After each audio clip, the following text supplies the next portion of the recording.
शुरू करें उसके पहले मैं आपको कुछ अनाउंसमेंट कर देना चाहती हूँ। तो विशेष बहुत सारे मैसेजेस आए और सबसे बातचीत किया।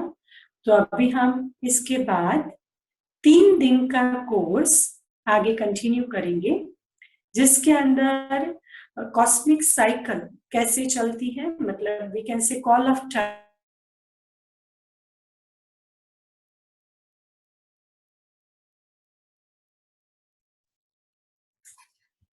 आवाज आ रही है?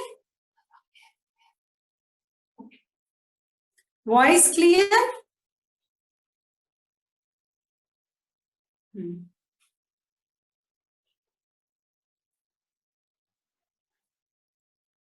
ओके, अभी सुन सकते हैं? Thank you.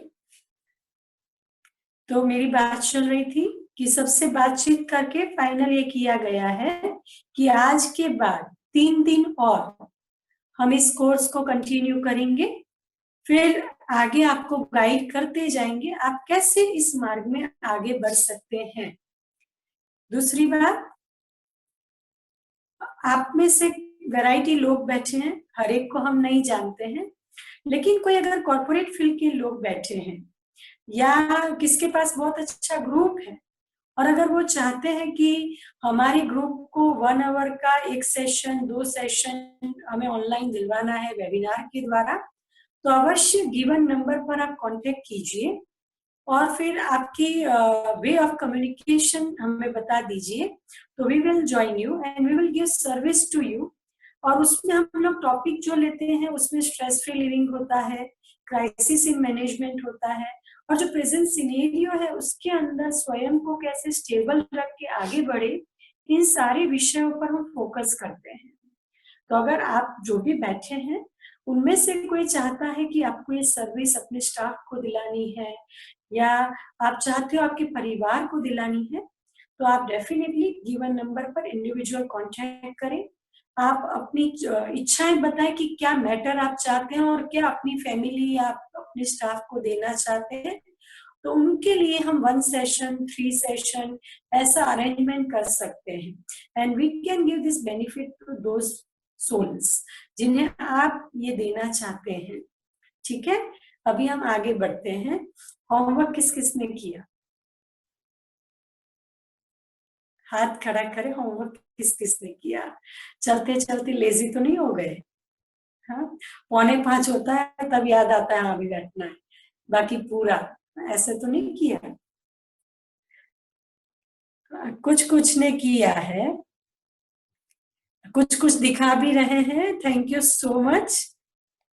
एक्चुअली सबके नाम भी यहाँ नहीं है ना। हाँ, शोभा मौर्य का दिख रहा है होमवर्क।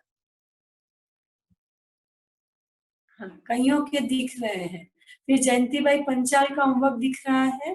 दिनेश शाह, कुछ कुछ के होमवर्क दिख रहे हैं। फिर vivo 1606 कोई है, अच्छी बात है। जितना आप होमवर्क करेंगे अच्छा दिख रहा है, खुद के लिए कर रहे हैं आप होमवर्क, अच्छा है। चलो अभी हम अपना सेशन स्टार्ट करते हैं, सीधे बैठ जाए। ओम शांति।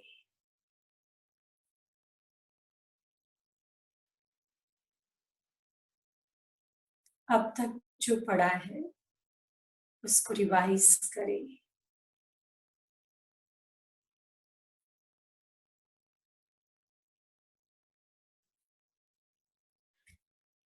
राजयोग मेडिटेशन में 2 बातें हमने बहुत इंपॉर्टेंट सीखी है। Very first, self realization, soul conscious.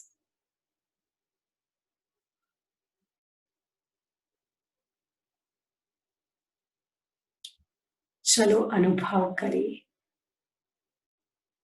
स्व की महसूसता का।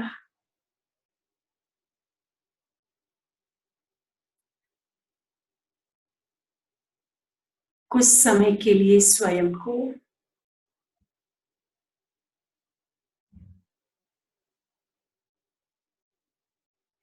एक बहुत ऊंचे शिखर पर महसूस करें।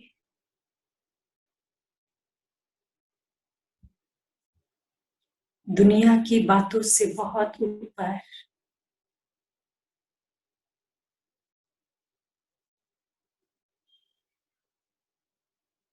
नीचे रंगमंच है, हर एक अपना रोल प्ले कर रहा है, हर एक का अपना संस्कार है, हर एक की अपनी आदत है। लेकिन मैं इन सबसे ऊपर ऊंचे शिखर पर बैठकर ये सब खेल देख रहा हूं। देखने वाली मैं एक चेतना हूं। अपने मूल स्वरूप में मैं बहुत लविंग हूं, बहुत कैरिंग हूं,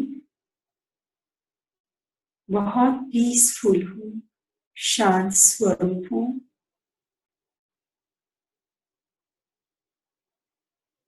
बहुत शुद्ध हूं।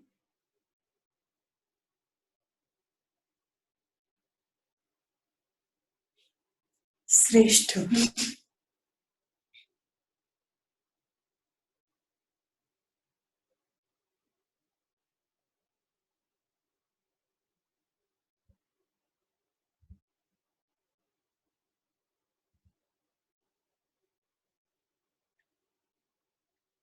इस स्वरूप में स्थित हो जाए। श्रेष्ठ, शक्तिशाली, शुद्ध, पवित्र आत्मा।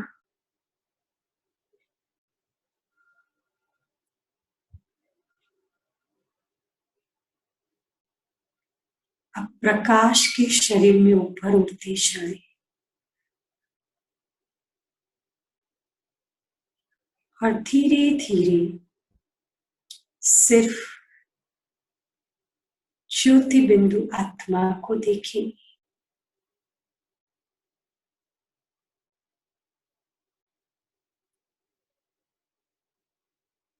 सामने ज्योति बिंदु परम आत्मा को देखें।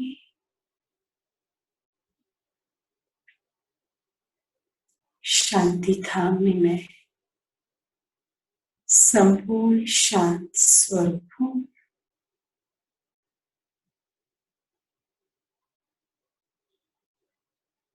शांति सागर, प्रेम के सागर,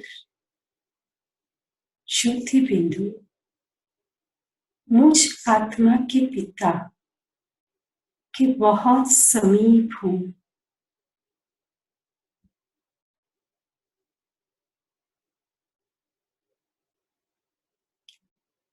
बिल्कुल समीप।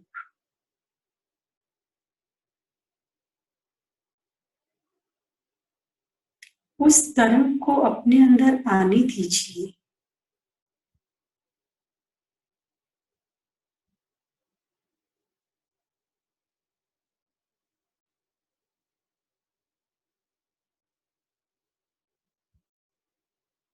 कुछ क्षण तक उस तरंग को अपने अंदर समाते जाए।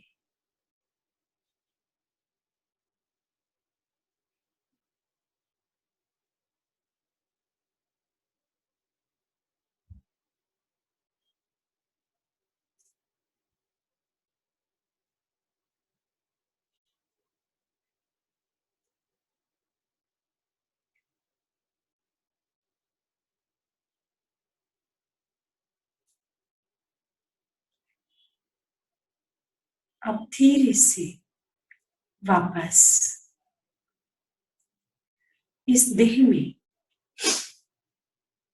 भ्रुकुटी के मध्य स्थित होकर बैठ जाए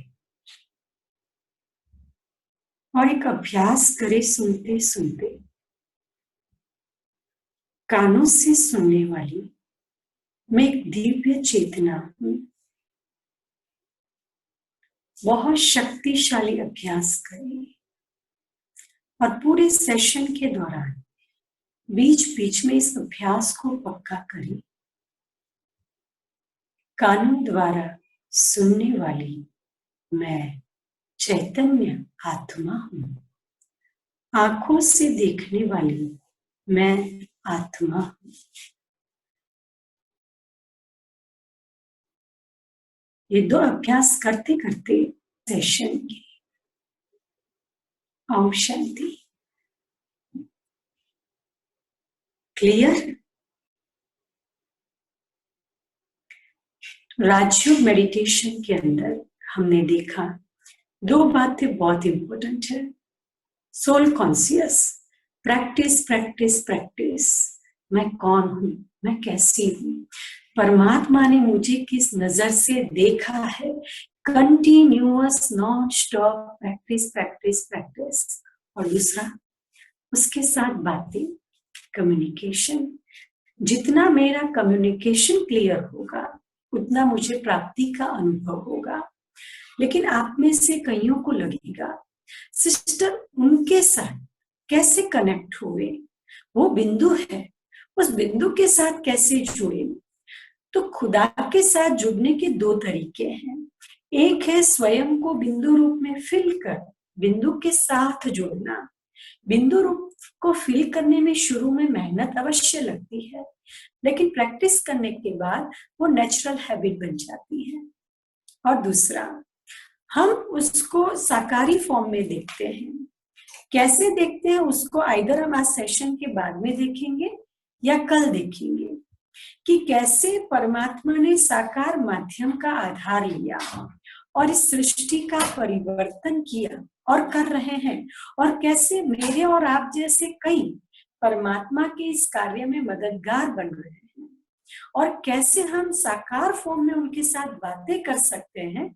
वो अगर आज संभवित हुआ तो एंड ऑफ द सेशन या कल हम इसकी विस्तृत जानकारी लेंगे। अभी हम आते हैं हमारे थर्ड बात पर कि इस तरह का जो मेडिटेशन करते हैं उसमें विजुअलाइजेशन बहुत इंपॉर्टेंट है। क्योंकि सिर्फ सोचते रहेंगे तो कभी कभी ऐसा भी होगा कि आपको सिर भारी लगेगा, क्योंकि अगेन आप बहुत एकाग्रता से सोचते जा रहे हो तो सोचते सोचते कई बार सिर भारी हो जाता है। फिर धीरे धीरे कई बार लगता है न्यूनेस नहीं लगती है। तो न्यूनेस नहीं लगती है उसके लिए जो कल बताया था प्रतिदिन सत्संग, रोज की जो परमात्मा की वाणी है जिसको मुरली कहते हैं, रोज उसको सुनने से उसमें नवीनता आती जाती है। तीसरी चीज, हम इसको विजुअलाइज करेंगे तो ही फील करेंगे।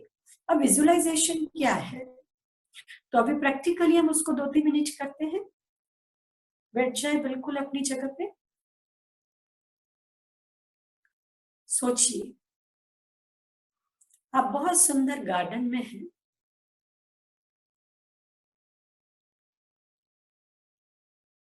और गार्डन से निकलकर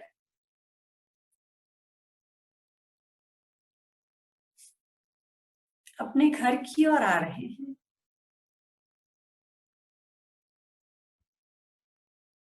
आप अपने घर का दरवाजा खोलते हैं।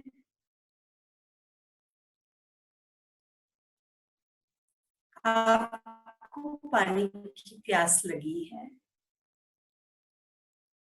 आप पानी पीने जाते हैं।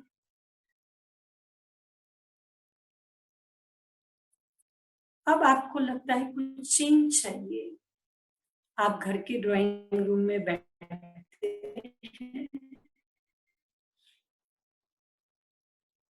और फिर टीवी ऑन करते हैं। आप जैसे ही बैठे हैं आपके घर का कोई एक मेंबर आपके पास आके बैठता है, आपके कंधे पर हाथ रखता है, पूछता है कैसे हो, बाहर जाके आ गए, कैसा था वातावरण। आप टीवी को इग्नोर करके उनके साथ बात कर रहे हैं।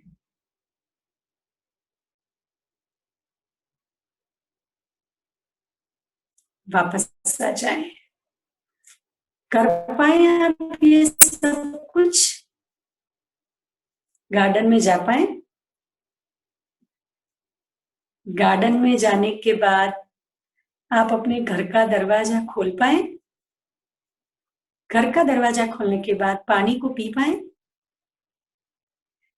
टीवी का रिमोट ऑन कर पाए, आप सब कुछ कर पाए, राइट?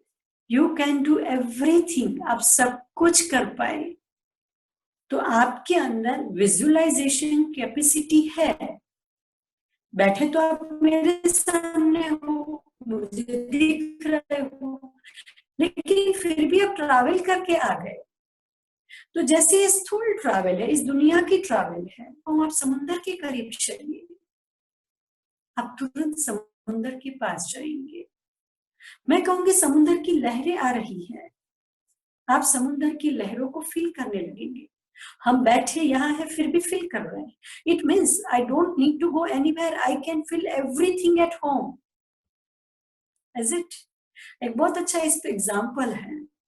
एक भाई थे, उनसे मिलना हुआ, उनका एक्सीडेंट हो गया था और अनफॉर्चुनेटली उनके दोनों पांव में फ्रैक्चर आया था। तो हमें बड़ी सिंपैथी थी, हम उनसे मिले और हमने उनसे कहा कि ये कैसा अचानक से बेड रेस्ट आ गया, और बेड पे आपको थोड़ा बोरिंग तो नहीं लगता है, क्योंकि आप तो घूमने वाले हो, फील्ड वर्कर हो। एंड ही स्माइल्ड, बोला नहीं, मैं तो सब जगह ट्रैवल करता हूँ और ये अभी तो लेटे लेटे देख लेता हूँ, कभी पेरिस का एफिल टावर भी देख लेता हूँ, मैं सब कुछ कर सकता हूँ। किससे? Power of visualization, right? हम सब कुछ कर सकते हैं। तो सेम वे, अगर हम इस दुनिया को विजुअलाइज कर सकते हैं, तो क्या अपने घर को, अपने पिता को फील नहीं कर सकते? इजी है, बहुत इजी है। Just we need to practice and we need to proper method. कहते हैं बिगर विधि सिद्धि नहीं, विधि से सिद्धि है। तो आप, हमने काफी 2 स्टेप आपको काफी क्लियर हो गए, क्योंकि मैं रोज रिपीट करती रहती हूँ और करवाती रहती हूँ। तो आपकी बुद्धि में काफी क्लैरिटी है कि मेडिटेशन की विधि क्या है। अब होता है कि कुछ भी करने से मुझे कुछ फायदा तो होना चाहिए ना।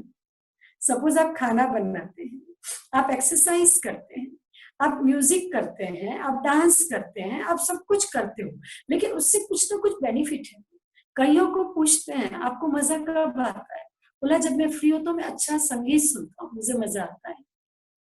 तो कुछ लोग कहते हैं जब मैं डांस करती हूँ आई फील रिलैक्स, मुझे बड़ा अच्छा लगता है। कुछ लोग कहते हैं मैं एक्सरसाइज करती हूँ तो मुझे बड़ा अच्छा लगता है। मैं आपको सिंपल बात बताती हूँ, आप भोजन क्यों करते हो? बोलोगे भूख लगती है। भूख क्यों लगती है? कहोगे एनर्जी यूज हो जाती है, डाइजेस्ट हो जाता है। डाइजेस्ट हो जाता है तो भूख लग जाती है, भूख लग जाती है तो खाने का मन करता है। तो सेम वे, आत्मा जब इस शरीर में आती है और कर्म क्षेत्र पर कर्म करती है, we are in the battle field, हम युद्ध के मैदान में हैं। आए दिन रोज इमोशनल डिस्टर्बेंस है, मेंटल डिस्टर्बेंस है, कहीं ना कहीं कोई ना कोई बात है। ये जरूरी नहीं है कि घर के हर सदस्य मेरी हर कई बात माने, जितने भी फोन कॉल्स आते हैं मेरी ही इच्छा के मुताबिक वो बात करें, नॉट पॉसिबल। तो थ्रू आउट द डे बहुत सारे इंसिडेंट के बीच में मुझे खेलना होता है, और इसीलिए बहुत सुंदर कहा था कि this is a battle field, ये जीवन एक युद्ध का मैदान है, और इस युद्ध के मैदान के अंदर वैरायटी रोल प्लेयर है, और मैं आत्मा भी वैरायटी रोल प्ले कर रही हूँ। लेकिन इसमें मुझे चाहिए एनर्जी, शक्ति। तो राजयोग की विधि से, राजयोग की मेथड से कौन कौन सी शक्ति हमारे अंदर आती है और किस शक्तियों की जरूरत मुझे प्रैक्टिकल फील्ड में पड़ती है। प्रैक्टिकल फील्ड मतलब चाहे मैं गृहिणी हूँ तो एज अ हाउसवाइफ मुझे क्या क्या फेस करना पड़ता है, अगर मैं एक एम्प्लॉई हूँ या मैं बॉस हूँ, हर एक की अपने लेवल पे अपनी सिचुएशन है और हर एक को इन शक्तियों की जरूरत पड़ती है। कुछ लोग मुझे पूछते हैं सिस्टर मेडिटेशन सीखने की प्रॉपर एज क्या है, आपको क्या लगता है आफ्टर 60 इज इट ओके, क्योंकि तब तक तो काम करना होता है। मैं हंसती हूँ, मैंने कहा युद्ध पूरा हो जाए उसके बाद उसके शस्त्रों का क्या काम, उसकी नई नई युक्तियों का क्या काम। Since childhood we should learn meditation, बचपन से ही ये बातें सीखनी चाहिए। अगर बचपन से सीखी है तो we can face situation in proper way. Childhood is the ideal age to learn meditation. आप खाना बूढ़े होके तो नहीं खिलाते हो, आप काम करना बूढ़े होके तो नहीं सिखाते हो, आप पढ़ना बूढ़े होके तो नहीं सिखाते हो। Same way meditation is also part of it.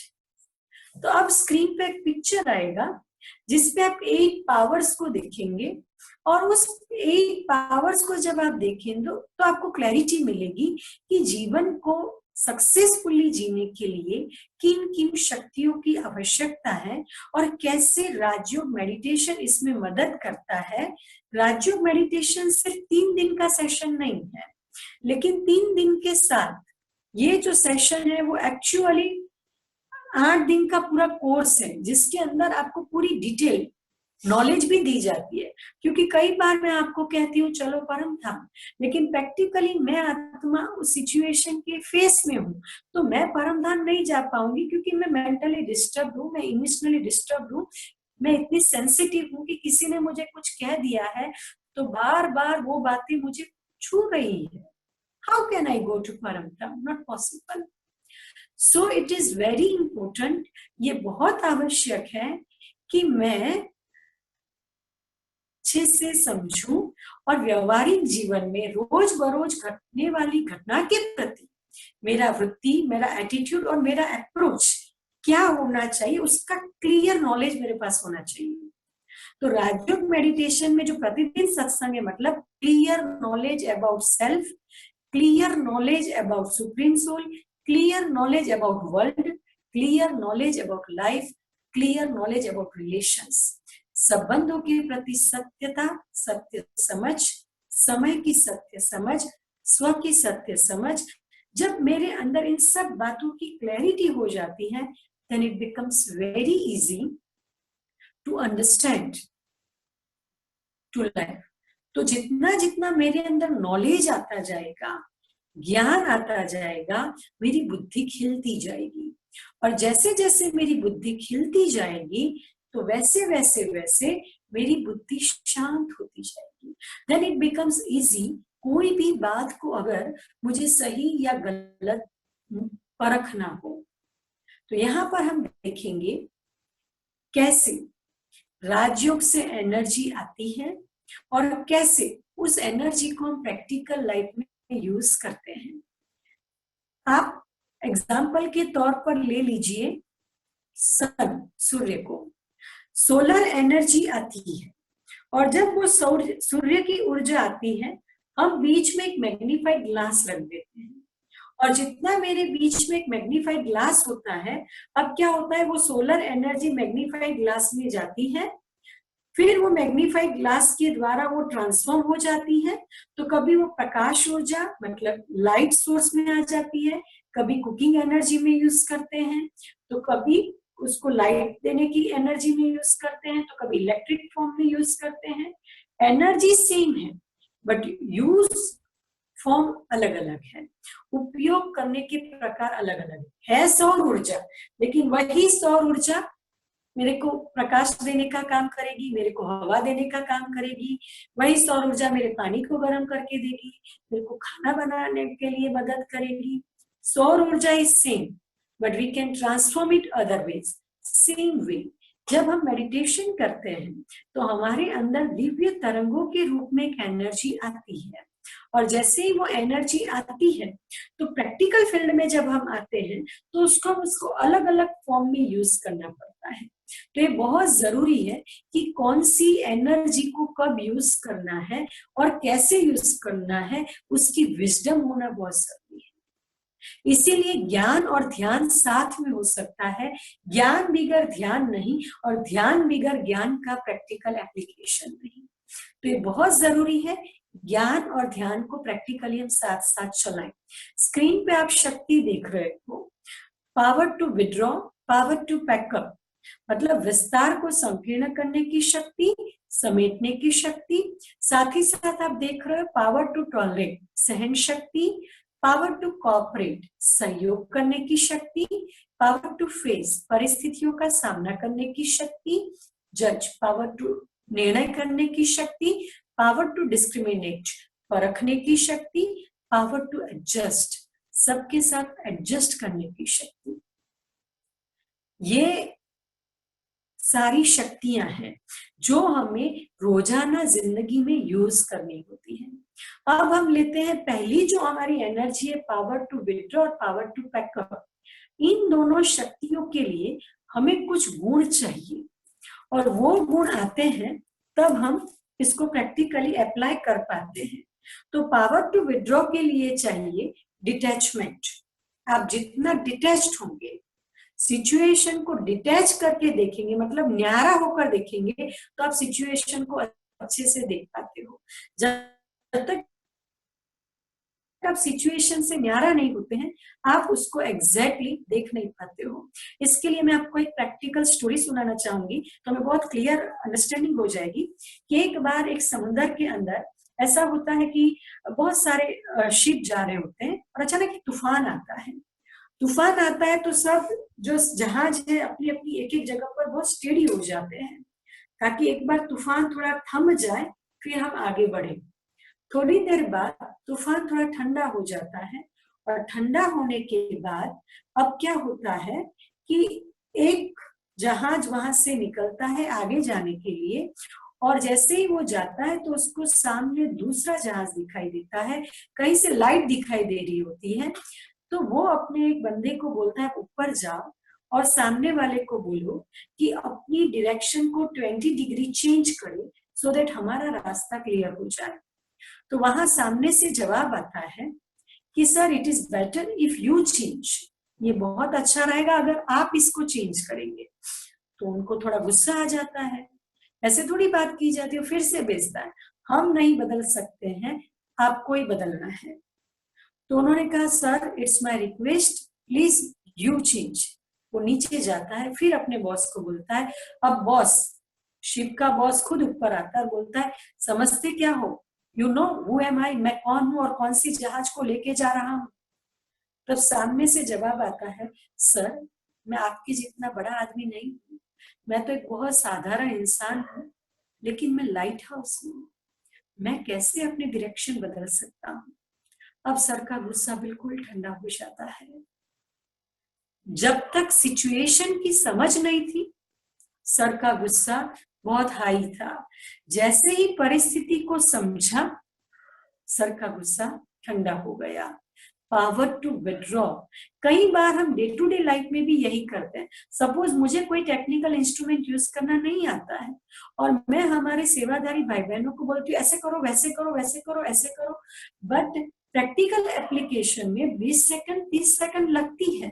अब इस बात का मुझे नॉलेज नहीं है, तो मैं इस चीज को एक्सेप्ट नहीं कर पाती हूँ कि हाँ इट टेक्स टाइम। और जब मैं इस बात को एक्सेप्ट नहीं कर पाती हूँ तो मैं अग्रेसिव हो जाती हूँ, मेरे बिहेवियर में फर्क पड़ता है और परिणाम था क्या होता है, रिलेशन खराब होते हैं। तो पावर टू विड्रॉ के लिए चाहिए समझ और उसके लिए चाहिए पेशेंस। जितनी मेरे अंदर धीरज है, जितनी मेरे अंदर सिचुएशन को समझने की कैपेसिटी है, उतना मैं उस सिचुएशन से थोड़ा डिटैच्ड होकर फिर उस सिचुएशन को परखूंगा, फिर रिएक्शन दूंगा। फिर आता है पावर टू पैकअप। हम सबको बहुत जरूरत पड़ती है हर बात को समेटने की। हाँ, हम सब ने एक थॉट बहुत सुना है अच्छे से, बीती को बिंदी लगाओ, past is past, future is mystery, past is history, what is in front of you it is your present. ये हम बोलते रहते हैं, हम कई पास्ट की बातों को कैर करके चलते हैं, मन में कैरिंग कैरिंग कैरिंग, और उसकी वजह से मेरा प्रेजेंस ऑफ माइंड नहीं रहता है। एक सफल व्यक्तित्व के लिए हमें 9 बजे कोई घटना घटित हुई है, 9:30 बजे उसको साइड कर देना पड़ेगा, 9:15 बजे उसको साइड करना पड़ेगा, तब हम पैरेलल काम कर पाएंगे। क्योंकि इन प्रेजेंट सिनेरियो एक व्यक्ति को पैरेलल मल्टीटास्क करने होते हैं, तो बहुत आवश्यक होता है उसको कोई भी बात को बड़ी जल्दी पूरा करे, आगे बढ़े। सपोज आप एक ऑफिस में हैं और आपके एक बंदे ने कोई बहुत बड़ी गलती कर दी, अगर हम उस बात को जल्दी से मिटाकर आगे नहीं बढ़ेंगे तो उस गलती का अफसोस मेरे अंदर चलता रहेगा, उससे हुआ नुकसान के बारे में मेरा जी जलता रहेगा, और परिणामतः उस फेलो के प्रति मेरा एटीट्यूड बदलता रहेगा। पावर टू पैकअप क्या सिखाता है? यही नोंद फिक्स थी। इस नोंद को हम एक्सेप्ट करें, और एक्सेप्ट करने के बाद हम तुरंत उसको फुल स्टॉप करें, जिसको हमारे यहाँ ब्रह्मा कुमारी से बहुत सुंदर कहते हैं, समस्या स्वरूप नहीं समाधान स्वरूप बनो। कारण के बारे में नहीं सोचो, निवारण के बारे में सोचो। तो पावर टू पैकअप के लिए हमें जरूरत पड़ती है इमोशनल स्टेबिलिटी की। जितना मैं आत्मा इमोशनल स्टेबल हूं, आई कैन फेस इट। फिर थर्ड एनर्जी है power to tolerate. Power to tolerate, सहनशीलता बहुत इंपॉर्टेंट है। एक लड़की, आज से 20 साल पहले की बात है, अभी की बात नहीं कर रही हूँ, जब शादी करके जाती है तो उसकी माँ उसको सिखाती है, बेटा तू सहना, सहेगी तो अपना घर बसा पाएगी। हम लोग भी जब ट्रेनिंग लेते हैं ब्रह्मा कुमारी की, तो हमें 3 बातें सिखाई जाती है, मर मर, झुक झुक, सीख सीख। हर सेकंड अपने ईगो को मारना है, हर वक्त झुकना है, और हर वक्त सीखने की उम्मीद रखनी है, सीखने का हौसला रखना है। यहाँ पे बहुत अच्छा एग्जाम्पल दिया, पेड़ देख रहे हो, एक बच्चा आम के पेड़ पर पत्थर मार रहा है, तो परिणाम में पेड़ क्या दे रहा है? आम, क्योंकि पेड़ के पास क्या है? सिर्फ आम है। तो सेम वे मेरा मन इतना शुद्ध विचारों से भरपूर हो, इतनी अच्छी भावनाओं से मेरा दिल समृद्ध हो कि कोई कैसा भी कहे, मेरे अंदर ये निकले, गॉड ब्लेस यू, आगे बढ़ो। जब मैंने इस तरह की बात कहीं पर कही, तो एक कॉर्पोरेट एम्प्लॉय ने मुझसे पूछा कि सिस्टर अगर हम इस तरह चलेंगे तो लोग तो हमारे सिर पर चढ़ जाएंगे, तो क्या आप ये सिखाना चाहती हैं? बात ये नहीं है, यह मैच्योरिटी की बात है। हम जिस अथॉरिटी पर बैठे हैं, जिस सीट पर बैठे हैं, वहां पे हमें कुछ डिसीजन लेने पड़ेंगे, और वो डिसीजन हम अवश्य लें। किसी को फायर करना पड़ेगा नौकरी से, करेंगे। किसी के साथ डिप्लोमेटिक रिलेशन बनाना पड़ेगा, बनाएंगे।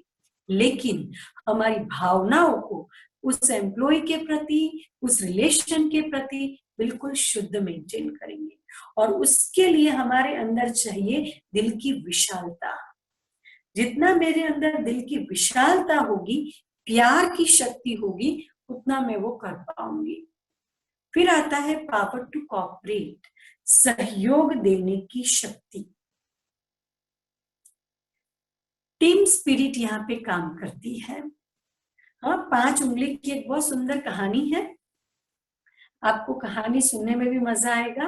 5 उंगलियों के बीच में झगड़ा होगा। हाँ, थंब कहता है मैं बड़ा, पहली फिंगर कहती है मैं बड़ी, क्योंकि इसी फिंगर से कृष्ण ने गोवर्धन पर्वत उठाया था। बीच वाली कहती है क्योंकि मैं लंबी हूँ।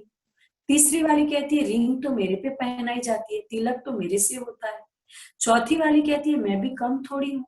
तो हर एक अपने अपने में एक झगड़ा करते हैं, और तब वो गॉड के पास जाते हैं, एक विद्वान के पास जाते हैं, या गॉड के पास जाते हैं, आप जो भी समझे, इट इज अ स्टोरी।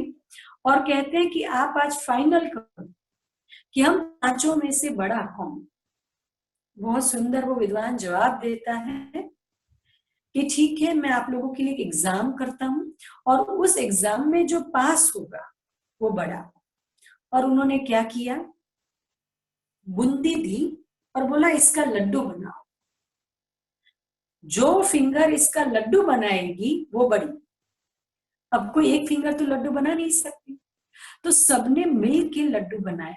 तो अब क्या हुआ? सहयोग। बिगर सहयोग हम कुछ नहीं कर सकते हैं। वर्तमान परिस्थिति में भी हम सबके सहयोग की आवश्यकता है। जितना हम हमारे विचारों से सहयोग देंगे, जितना हम हमारे व्यवहार से सहयोग देंगे, कम बाहर निकलेंगे, डिस्टेंसिंग मेंटेन करेंगे, मास्क पहनेंगे, तो बहुत जल्दी से हम इसको अच्छे से, इस सिचुएशन को हैंडल कर पाएंगे, और बहुत जल्दी विन हो जाएंगे, जीत जाएंगे। ये जो समय है वो डिफरेंट ऑफ ओपिनियंस और चर्चा का नहीं है, वो प्रैक्टिकल एप्लीकेशन का है। लेकिन इस सहयोग की वृत्ति के लिए टीम शब्द को हम समझे, T for thoughts, E for emotions, O for opportunities and M for memories. T for thoughts मतलब मेरे विचार, E for emotions मतलब मेरी भावनाएं, O for opportunities मतलब मुझे मिलने वाली तक, किसी का दिल जीतने की तक, कहीं पर ब्लेसिंग जीतने की तक, दुआएं जीतने की तक। जरूरी नहीं है कि आपको हमेशा नाम मान शान की तक मिले, हमें हर सेकंड तक मिलती है। घर में यंग बच्चा बैठा और माँ कहती है बेटा अभी तो फ्री है, जरा एक काम करना, बाहर से दूध और सब्जी ले आना, और बेटा बोलता है इस काम के लिए मैं हूं क्या।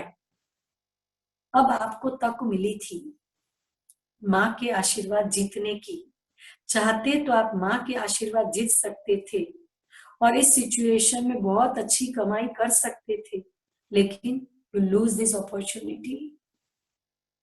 सेम वे हम कहीं जाते हैं और कोई कहता है जरा आप इतनी मदद करो ना, और अगर हम अपने ईगो में स्ट्रेच है, सहयोग की वृत्ति, अपॉर्चुनिटी को हम तुरंत एक्सेप्ट करें। फिर मेमोरीज, मेरी स्मृति, कई बार हम पास्ट स्मृतियों को इतनी भर भर के रखते हैं जिसकी वजह से मेरा वर्तमान बिगड़ता है। पास्ट की घटनाओं से सीख लेके आगे बढ़े, लेकिन पास्ट की घटनाओं को मन में भर कर अगर मैंने किसी के प्रति प्रिजुडाइज पैदा कर दिया है, then it will be very bad. ये ठीक नहीं रहेगा। फिर आता है पावर टू फेस, परिस्थिति का सामना करना। आप सब देख रहे हैं पावर टू फेस, किसी इंसान की डेथ हो जाती, नियर एंड डियर वन की, उस वक्त वो सिचुएशन बहुत वंडरफुल होती है। जब तक मेरे घर में कुछ नहीं हुआ है मुझे इसकी इफेक्ट नहीं होती है, लेकिन जब मेरे घर में कुछ होता है तो परिस्थिति का सामना करके मन की स्टेबिलिटी राजयोग सिखाता है। जितना मैं परिस्थिति का, सिचुएशन का सामना करके, सामना मतलब परिस्थिति तो आती है, कहते भगवान दुख आपे तो सहन करवानी शक्ति पण आपे, ऐसा नहीं होता है। कईयों को उस दुख को भूलने में 6 साल लगते हैं और कई स्ट्रॉन्ग होते हैं, वो 6 दिन में उस दुख को भूल के आगे बढ़ते हैं। वो मेरी ताकत पर आधार है कि कैसे मैं उस परिस्थिति को फेस करता हूँ, वो बहुत जरूरी है। How do I face that situation, then it becomes easy. और इसके लिए मुझे चाहिए स्टेबिलिटी ऑफ माइंड, मन की स्थिरता, साथ ही साथ चाहिए करेज, हिम्मत। होना था सो हो गया, अब मैं क्या कर सकता हूं, बहुत बड़ी मिस्टेक हो गई है, fine, what can be next. Rather than to think and guilt on mistake, it is better to think the solution of mistake. गलती के प्रायश्चित में जाना उससे अच्छा है गलती को सुधारे कैसे जाए, उस पर हम फोकस करें, तो ये शक्ति हमारे अंदर आती है। परिस्थितियां बाहर है, लेकिन कुछ परिस्थितियां मैंने क्रिएट की है, तो उस परिस्थितियों का सामना भी कैसे करना है वो मुझे ही पता होता है। फिर आता है पावर टू जज, निर्णय करने की शक्ति। ये बहुत इंपॉर्टेंट पावर है, बहुत मतलब बहुत इंपॉर्टेंट पावर है। दीपेन भाई थोड़ी स्क्रीन को ऊपर कीजिए, अच्छे से दिखाई दे। यहाँ पे तराजू दिखाए हैं, और तराजू से क्या होता है, हम बैलेंस, जज मतलब बैलेंस, तो जजमेंट पावर के लिए हमें क्या चाहिए, क्लीन क्लियर इंटेलेक्ट। जितनी मेरी इंटेलेक्ट क्लीन और क्लियर है उतना मेरा जजमेंट बिल्कुल एक्यूरेट होगा। मैं आपको एक स्टोरी सुनाना चाहूंगी कि कैसे एक लड़की ने परिस्थिति को देखते हुए एक बहुत सुंदर डिसीजन लिया और कैसे खुद भी बची और अपने माँ बाप को भी उसने बचाया। तो उसके लिए एक बहुत सुंदर एग्जाम्पल है कि एक बार क्या हुआ, एक लैंडलॉर्ड था और लैंडलॉर्ड के पास बहुत पैसा था, और उस लैंडलॉर्ड से एक साधारण इंसान ने कुछ पैसा गिरवी पे लिया था। अब हुआ ये कि उस किसान की गरीबी बढ़ती गई और वो पैसा नहीं दे पा रहा था।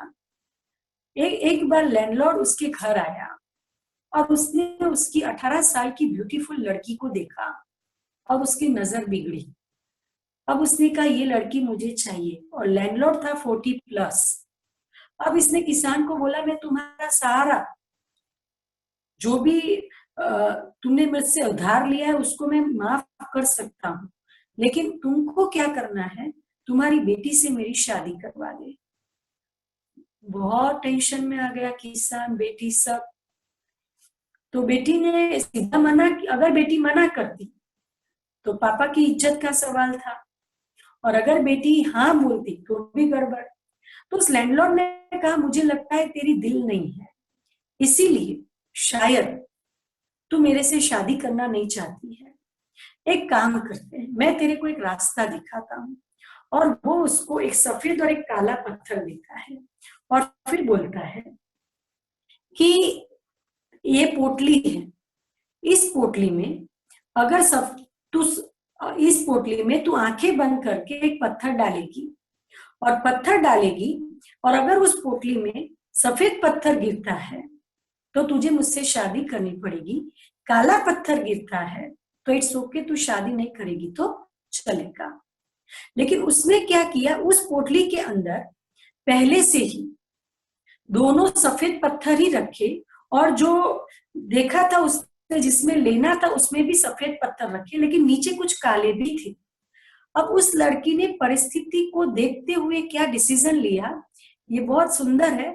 उसने पत्थर अंदर से उठाया और डालते वक्त वो पत्थर गिर गया। अब उसको गुस्सा आ गया कि ये इसने क्या कर दिया। तब वो लड़की बोलती है अगर आपकी पोटली में काला पत्थर है तो इट मीन्स मैंने सफेद नीचे गिराया, और अगर आपकी पोटली में सफेद है तो इट मीन्स मैंने काला नीचे गिराया। ये हो सकता है ना। अब उसके पास कोई चॉइस नहीं थी। तो परिस्थिति को देखने कर मैं कैसे डिसीजन ले सकती हूँ। डिसीजन बहुत इंपॉर्टेंट है मेरे जीवन के निर्णय। कई बार हम सोचते हैं निर्णय में इंपॉर्टेंट है कैरियर का डिसीजन, शादी का डिसीजन, ये सारे निर्णय बहुत इंपॉर्टेंट है, बच्चों की शादी के डिसीजन नहीं। हर क्षण मैं किसके साथ कैसे बिहेव करता हूँ ये बहुत इंपॉर्टेंट होता है। और फिर आता है पावर टू डिस्क्रिमिनेट, परखने की शक्ति। रोज बरोज का ज्ञान हमारे अंदर सही गलत को परखने की शक्ति देता है, और हम एक राइट एक्शन कर पाते हैं। सही जजमेंट, सही परखना दोनों कर पाते हैं, क्योंकि परख लिया, परखने के बाद मुझे तुरंत एक्शन का जजमेंट करना, ये दोनों एक दूसरे से कनेक्टेड है। कोई भी सिचुएशन को मैं परख तो लेती हूँ, लेकिन परखने के बाद कहीं हमारे पास टेक्निकल एनालिसिस भी है, वैरायटी लोग आते हैं, बोला दीदी समझ आता है, लेकिन जब प्रैक्टिकल में करने की बात आती है तो हिम्मत नहीं होती है। तो प्रैक्टिकल एक्शन करने के लिए हमारे अंदर करेज चाहिए, और उस प्रैक्टिकल एक्शन के लिए हमें डिसीजन स्किल चाहिए। और फिर आप नदी को देख रहे हो, इसका मतलब है पावर टू एडजस्ट। जितनी स्वभाव की सरलता, we can easily adjust everywhere, और जिसका स्वभाव सरल है उसकी जीत निश्चित है। जितना जितना जितना ये ज्ञान और योग करते जाते हैं, ज्ञान और ध्यान लेते जाते हैं, उतना बहुत सरल हो जाता है कि हर सिचुएशन में हम सहज ही एडजस्ट हो पाते हैं। तो ये थी मेडिटेशन के द्वारा एनर्जी की प्राप्ति, और उस शक्ति को, उस दिव्य शक्ति को प्रैक्टिकल फॉर्म में लाने के लिए ये 8 मेन रूप है। ये अष्ट शक्तियों को हमें कार्य व्यवहार में रोज बरोज के क्षेत्र में इसको हमें यूज करना होता है, और जितना भी इस शक्तियों को यूज करते हैं हम एनर्जेटिक होते जाते हैं। तो क्लियर हुआ ये चैप्टर? जरा हाथ रेस करके बताएं मुझे, कैसे ये शक्ति हमें मदद करती है और कैसे हमें इन शक्तियों की जरूरत पड़ती है। हाँ, maximum raise the hands, once again please raise. Thank you so much. तो बहुत क्लियरली ये अंडरस्टैंडिंग हमारे बीच में आ गई है। अब हम चलते हैं कि कैसे परमात्मा के साथ बातें करें और कैसे परमात्मा ने अपना ये कार्य शुरू करवाया। और कहा जाता जब जब इस धरती पर दुख अशांति बढ़ती है तब परमात्मा आते हैं। कैसे आते हैं तो मैं ब्रीफ हिस्ट्री सुनाऊंगी तो आपको और आइडिया आएगा। आपके सामने परमात्मा के कर्तव्य के 3 चित्र हैं जिसको त्रिमूर्ति बोलते हैं, ब्रह्मा विष्णु महेश। GOD, जी का मतलब होता है जनरेटर, ओ का मतलब होता है ऑपरेटर और डी का मतलब होता है डिस्ट्रक्टर। GOD गॉड, गॉड माने ईश्वर। तो वो क्या जनरेट करते हैं, क्या ऑपरेट करते हैं और क्या डिस्ट्रक्ट करते हैं। तो यहाँ पर हम एक चीज याद रखें, भगवान कभी विनाश नहीं करता है, जनरेट करता है नवीन दुनिया को, सुखी दुनिया को, सुसंस्कृत समाज को, और उस समाज को हम सतयुग कहते हैं। फिर पालना करता है, इसीलिए उसको ऑपरेटर बोलते हैं। और डिस्ट्रक्ट करता है मतलब पुरानी दुनिया में जो अनेक मत मतांतर है उसका विनाश होता है। दुनिया का विनाश नहीं होता है, कलयुगी सोच का विनाश होता है, अनेक मत मतांतर का विनाश होता है। तो इस चित्र के अंदर उनके कर्तव्य को क्लियर किया है। तो वेरी फर्स्ट जो हमें दिख रहा है, ब्रह्मा द्वारा स्थापना, विष्णु द्वारा पालना और शंकर द्वारा विनाश। हम कहेंगे शंकर द्वारा इस पुरानी दुनिया का परिवर्तन। हम स्थापना को समझते हैं और उसको हम प्रैक्टिकल जीवन में कैसे यूज करें वो भी सीखते हैं। भगवान हमको मास्टर गॉड बनाता है, मतलब हमें जनरेट करना है नए विषय को, नए विचार को, नए संकल्प को। तो संकल्प से सृष्टि की रचना की, ऐसे कहा जाता है। तो कहते हैं ब्रह्मा ने संकल्प से सृष्टि की रचना की, बट एक्चुअली कैसे संकल्प से सृष्टि की रचना की। तो भगवान ने आके, जो आपको ये चित्र दिख रहा है, पहला साधारण इंसान ऐसे एक डायमंड मर्चेंट को अपने रथ के रूप में चुना, अपने मीडिएटर के रूप में चुना। तो ये जो चित्र देख रहे हैं, तो अभी आप नेक्स्ट चित्र देखेंगे कि दादा लेखराज, जो कि अपने प्रैक्टिकल लाइफ में, अपने रियल लाइफ में डायमंड मर्चेंट थे, जिन्होंने 1876 में जिनका जन्म हुआ, एक साधारण कुटुंब में उनका जन्म हुआ था। और कैसे दादा लेखराज भक्ति की, उनकी शादी भी हुई, बहुत अच्छे नामी ग्रामी अपने समय के वो बहुत बड़े व्यापारी भी बने, और धीरे धीरे धीरे कारोबार करते करते 60 इयर्स की उम्र में उन्हें एक बहुत सुंदर साक्षात्कार होता है। और साक्षात्कार के अंदर उन्हें विष्णु चतुर्भुज दिखाई देता है। उन्होंने अपने जीवन में 12 गुरु किए थे और वो विष्णु और नारायण के अनन्य भक्त थे। स्पेशली वो नेपाल जाते थे और नेपाल जाके काठमांडू में विशेष जो विष्णु लेटा है उसके वो स्पेशली दर्शन करने जाते थे। तो वो विष्णु के भक्त थे और उनको विष्णु का ही साक्षात्कार हुआ, तो उन्हें लगा ये कोई गुरु की कृपा है। और तुरंत ये डायमंड मर्चेंट दादा लेखराज अपने गुरु के पास गए। तब गुरु ने कहा, लखी तुम पर कोई ये ईश्वर की कृपा है। तब उन्हें रियलाइज हुआ कि गुरुओं से ऊपर कोई दिव्य शक्ति है जो ये सब कुछ करवा रही है। और अंदर ही अंदर उन्हें एक धुन चढ़ी कि मुझे उनको पहचानना है, मुझे उनको जानना है। और एट द एज ऑफ 60, वर्तमान समय का पाकिस्तान और उस समय का भारत, ये बात चलिए 1936 की। 1936 में वो कोलकाता से अपने घर वापस पाकिस्तान में सिंध हैदराबाद में गए। अगेन आई रिपीट, वर्तमान समय का पाकिस्तान, उस समय का भारत, भारत और पाकिस्तान एक थे।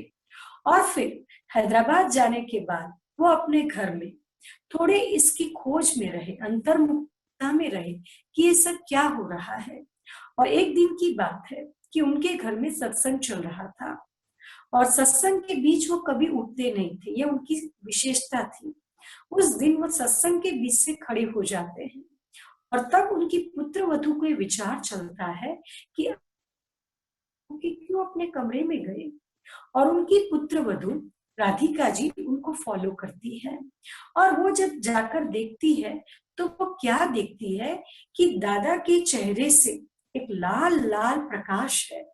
दादा की आंखों में जैसे कि बल्ब की रोशनी है, बल्ब जैसी रोशनी, और पूरा आसपास एक सफेद सफेद उरास है।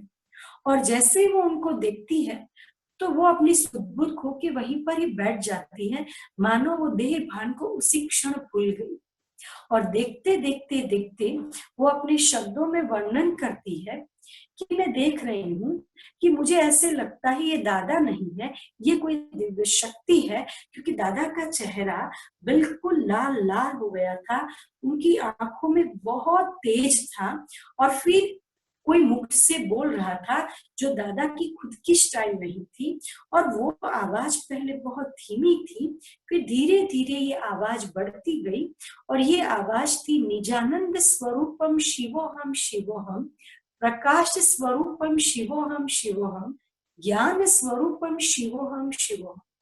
मैं प्रकाश स्वरूप हूँ, मैं शिव हूँ, मैं शिव हूँ, मैं आनंद स्वरूप हूँ, मैं शिव हूँ, मैं शक्ति स्वरूप हूँ, मैं शिव हूँ, मैं शिव हूँ।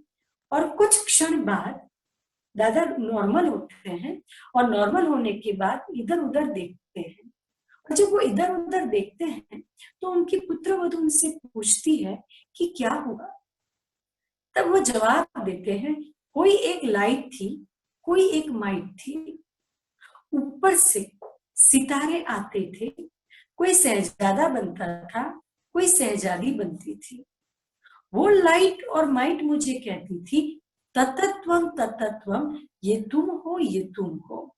और फिर मैं भी शहजादा बन जाता था, और फिर कहा तुम्हें ऐसी दुनिया बनानी है। अब मुझे वो कुछ नहीं समझ में आ रहा था कि मैं ऐसी दुनिया कैसे बनाऊंगा और क्या है, लेकिन वो एक लाइट थी, वो एक माइट थी, और ये था निराकार शक्ति का साकार माध्यम में प्रवेश। इनिशियली दादा को भी नहीं मालूम चला था कि उनके अंदर कोई दिव्य शक्ति ने प्रवेश किया है। तो इनिशियली ये सारी बातें साक्षात्कार से चली, लोगों को घर बैठे बैठे साक्षात्कार होते थे, वो लोग आते थे, और शुरुआत में ओम मंडली के नाम से ये सत्संग शुरू हुआ। बाद में ये माउंट आबू में 1950s में आगे बढ़ा।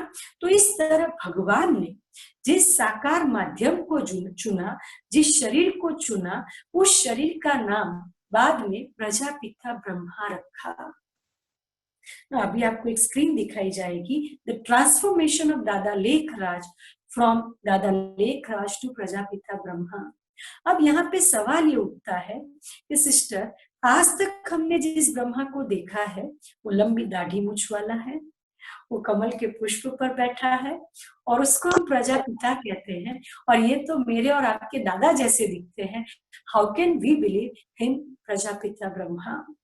इसके पीछे बहुत अच्छा लॉजिक है। अब सोचिए, किसी भी देवता को दाढ़ी मूछ नहीं है, सिर्फ ब्रह्मा को ही दाढ़ी मूछ दिखाई है, मतलब ये कलयुगी इंसान का प्रूफ है। मतलब ये कलयुगी इंसान, दाढ़ी मूछ सिर्फ कलयुगी इंसान को है, द्वापर युग के इंसान को है, इसीलिए उसको दाढ़ी मूछ दिखाई, सिंबॉलिक है सारा। फिर उनको 3 या 4 चेहरे दिखाते, कहीं 3 कहीं 4। तो परमात्मा ने इस शरीर में प्रवेश कर जो ज्ञान दिया वो चारों दिशाओं में फैला, not only at one direction. इसीलिए उनको 4 मुख दिखाते, चतुर्मुखी ब्रह्मा, पंचमुखी ब्रह्मा, 5 युगों का ज्ञान दिया, चारों दिशा में फैला। मुख डायरेक्शन, दिशा को सिंबलाइज करता है। फिर उनको बहुत सारे हाथ दिखाते हैं, हाथ सहयोग की निशानी है। If you want someone help तो हम कहते कृपया अपना हाथ बटाइए ना, हाथ वो सहयोग की निशानी है, इसीलिए उनको बहुत सारे हाथ भी दिखाए जाते हैं। तो मेरे और आपके जैसे कई आत्माएं परमात्मा के इस कार्य में मददगार बने हैं। याद रखिए, मददगार बनने के लिए आपको अपना गृहस्थी छोड़ के या काम धंधा छोड़ के कोई सफेद कपनी नहीं पहननी है, लेकिन एटलीस्ट अपने घर को स्वर्ग जैसा बनाना है, ये मदद है। कलयुगी सोच का त्याग कर सतयुगी सोच को लाना, ये मदद है। कलयुगी कर्म का त्याग कर सतयुगी कर्म करना, अच्छे कर्म करना, धैर्यता अपनाना, नम्रता अपनाना, ईमानदारी अपनाना, हरेक के प्रति अच्छे विचार रखना, ये सारे सतयुगी कर्म है।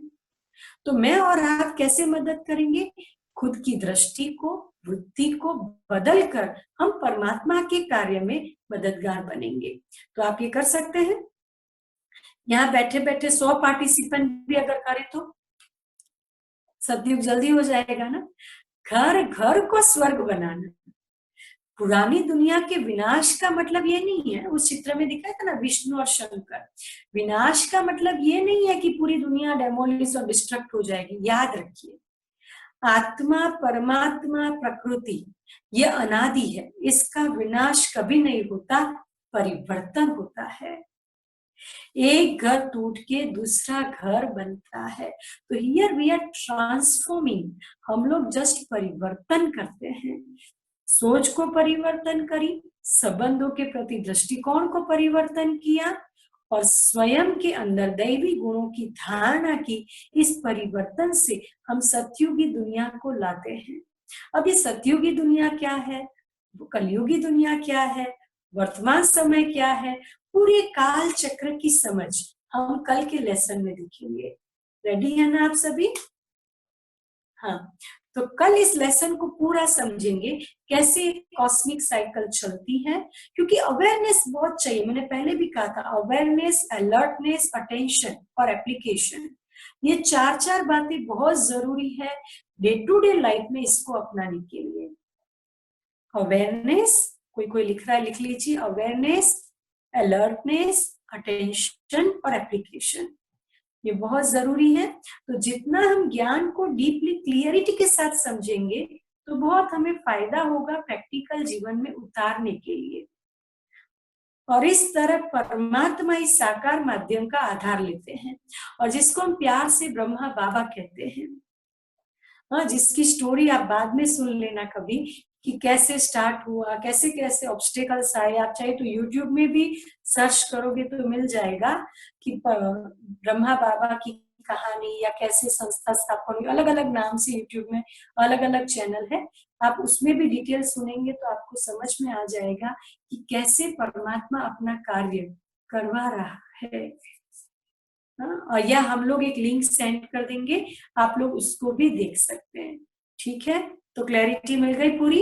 अब जब बात करनी है तो एक कैसे बातें करनी है, एक तो संकल्पों से, दूसरा विचार चले कि और कैसे बात करें।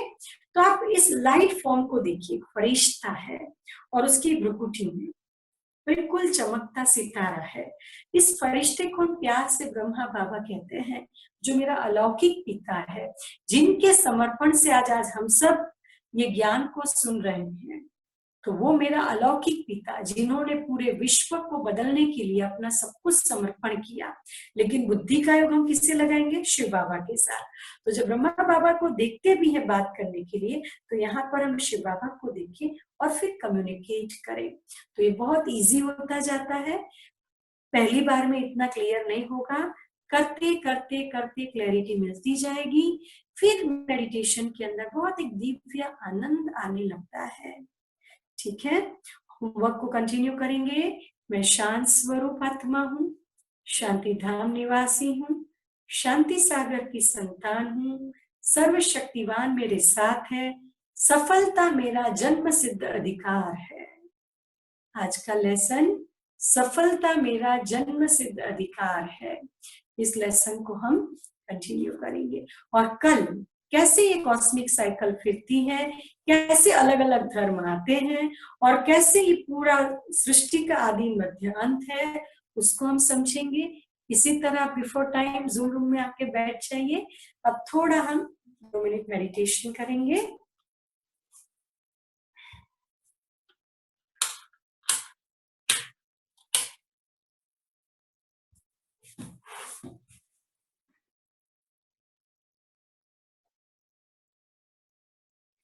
सब बातों से मुक्त हो, सब बातों से डिटैच्ड हो।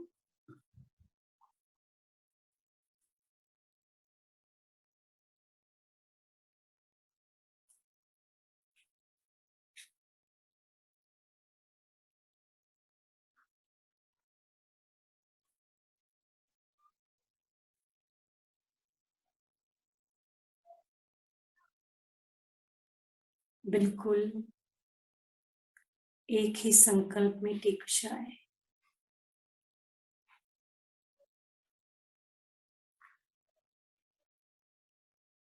इस सृष्टि पर सब अलग अलग प्लेयर्स हैं, कलाकार हैं।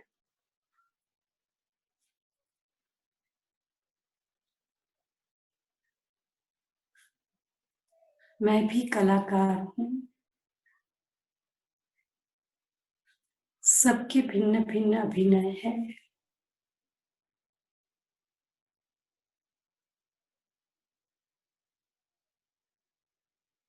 मेरा अभिनय सबसे श्रेष्ठ है। बहुत ऊंचा समान। मैं विशेष आत्मा हूं।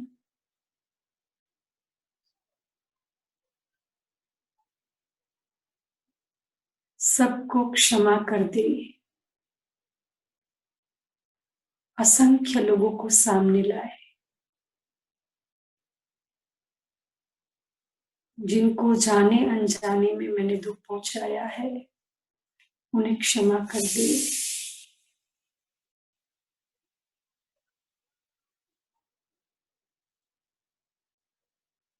आप मुझे क्षमा करो, क्षमा करो, क्षमा करो, क्योंकि जाने अनजाने में मैंने भी आपको दुख दिया है।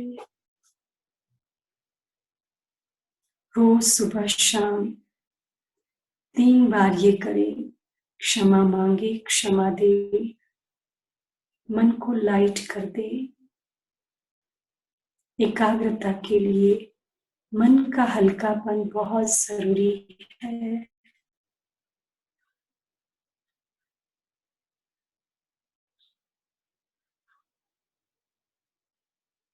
मैं बहुत तकदीरवान हूं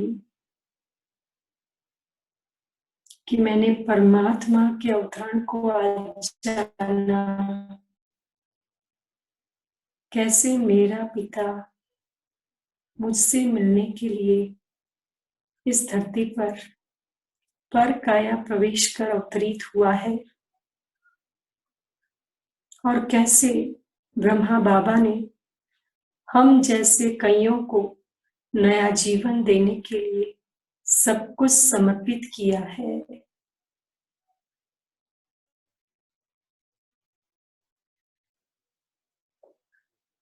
मैं वो भाग्यशाली आत्मा हूं, एटलीस्ट इतने करोड़ों में सिर्फ हम 100-200 आत्माएं तकदीरवान हैं जो अभी बैठ के परमात्मा के श्रेष्ठ कार्य को समझ रहे हैं।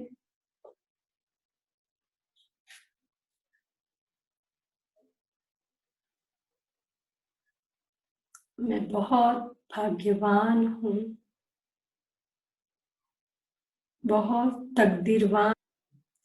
कोटों में कोई, करोड़ों में कोई हूं।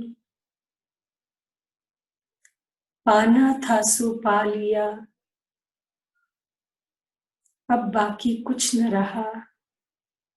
ऐसी ऊंची सोच के साथ स्वयं की बैटरी को चार्ज करें।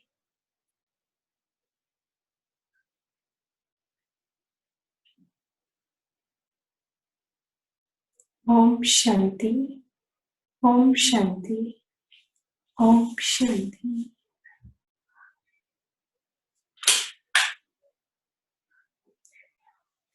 फिर से अनाउंसमेंट कर देते हैं, और वो अनाउंसमेंट है कल से 3 दिन हम और एक्सटेंड कर रहे हैं। साथ ही साथ हम लोग एक और बात का ध्यान रखें, आप में से कोई अपने कॉर्पोरेट फील्ड में कोई 2-3 दिन का कॉर्पोरेट लेवल का टॉपिक पर सेशन लेना चाहते हैं, 1 सेशन 2 सेशन, ऑफ कोर्स आज हमारा कांटेक्ट करें और हम आपको इस तरह की सेवाएं दे सकते हैं। अलग अलग विषय हो सकते हैं, mind management, crisis management, stress free living, happy relationship. घर में कई बार झगड़े बहुत है, ऑफिस में झगड़े बहुत है, डिफरेंट ओपिनियंस हैं, तो कैसे बिल्डिंग टीम स्पिरिट करें। तो आप डेफिनेटली हमारा कांटेक्ट कीजिए और इस सेवा का लाभ लीजिए। ओम शांति।